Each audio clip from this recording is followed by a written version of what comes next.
Tonight, when the sun goes down, you will feel it, a small tightening in your chest, a pull to turn on one more light than you actually need. You will tell yourself it is nothing. But the real answer is far stranger than nothing. Your fear of the dark is not a glitch. It is not a leftover from a scary movie you watched as a kid. It is older than language, older than fire, older than the idea of a house with walls and a door that locks. It is close to 2 million years old, and it is still running in the background of your mind right now. Think about the last time you walked down a dark hallway. Did your pace quicken? Did your eyes dart toward the corners of the room? The places the light didn't reach? You didn't decide to do that. Something older than you decided for you. For most of human history, night was not a break from danger. Night was danger. Once the sun dropped, the world changed owners. It stopped belonging to us and started belonging to the animals that could see in the dark far better than we ever could. The anthropologists Donna Hart and Robert Sussman spent years studying the fossil record of early hominins, looking for something most people never think to look for: bite marks, tooth punctures on ancient bones, skulls with holes that matched the exact spacing of a leopard's jaw. What they found reframed an entire chapter of human history. Our ancestors were not always the hunters. For an enormous stretch of prehistory, they were the hunted. Big cats, hyenas, crocodiles waiting at the water's edge. These were not rare threats.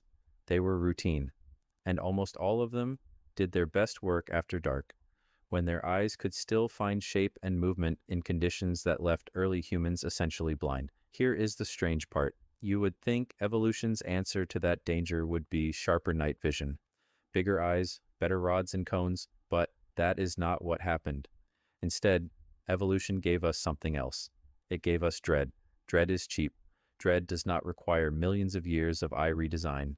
Dread just requires a brain that treats darkness itself as a warning sign, whether or not anything is actually out there. A nervous system on a hair trigger costs almost nothing to build, and it saves your life the one time in 100 that something really is in the shadows. The biologist Lynn Isbell built an entire theory around a related idea, what she called the snake detection theory. Isbell argued that primates who could spot a snake half hidden in the leaves a split second faster than their neighbors were the ones who lived long enough to have children.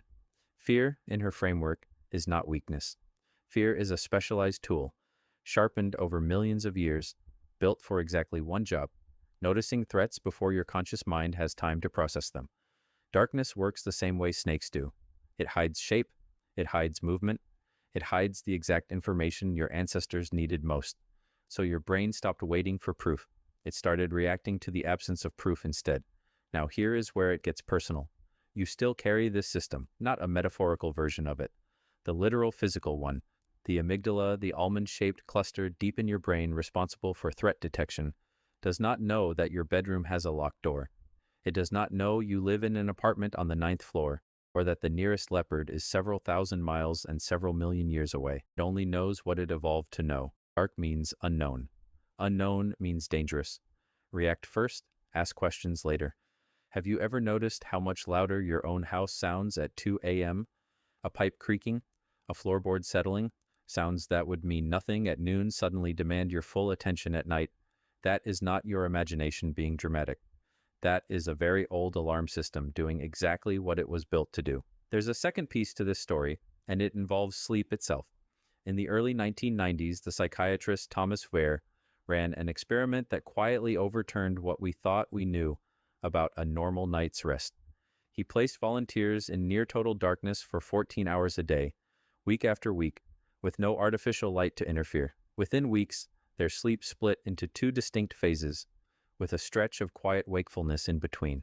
Historians would later connect this pattern to old writings that referred to first sleep and second sleep, a rhythm that seems to have been common before artificial light rewired our nights. That gap in the middle of the night, that stretch of quiet wakefulness in the dark, may have once served a purpose, a built-in watch shift, a moment for someone in the group to be alert while the world outside stayed loud with unknown movement. You inherited the wiring for that watch shift.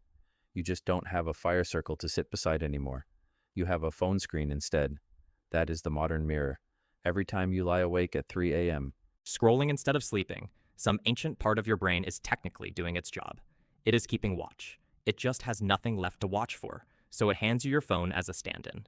The threat is gone. The vigilance never got the memo. Think about how a small child insists on a nightlight, even in a locked, warm, perfectly safe room. Adults smile at this and call it a phase. But is it really a phase, or is it the rawest, least edited version of a 2 million-year-old inheritance, showing itself before culture has a chance to smooth it over?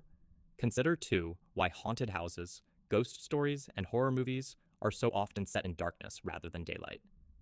Writers didn't invent this association. They simply noticed something already living in every audience member and pointed a camera at it. Darkness didn't need an explanation. It came preloaded with dread. You can see this ancient math almost anywhere once you know to look for it. Campers who feel completely at ease around a bright fire, but tense the instant the flames die down. Cities that install streetlights not for decoration, but because darkened streets measurably change how safe people feel walking home. Entire industries, from home security systems to porch lighting, built on quieting a fear that predates the wheel. So the next time the sun sets and you feel that small, automatic tightening in your chest, you can name what is actually happening. That is not weakness. That is not an overactive imagination. That is a leopard era alarm system, inherited from ancestors who never got the chance to become someone's ancestor unless they took the dark seriously. Your ancestors who ignored that feeling did not get to pass it down. Only the nervous, careful, hyper alert ones did. Every single person alive today is descended from someone who took the dark seriously enough to survive it. There's another layer to this story, one that has less to do with predators and more to do with numbers. For most of human history, safety was never an individual project. It was a group project. A lone human wandering the savannah after dark had almost no chance against a hyena pack or a hunting leopard. But a group, gathered tightly around a fire, with someone awake and watching, had a real chance. That single fact reshaped human behavior at a scale that is easy to underestimate. Notice how uncomfortable it feels to be truly alone in the dark, even now, even indoors, even when you know intellectually that nothing is wrong. That discomfort is not irrational.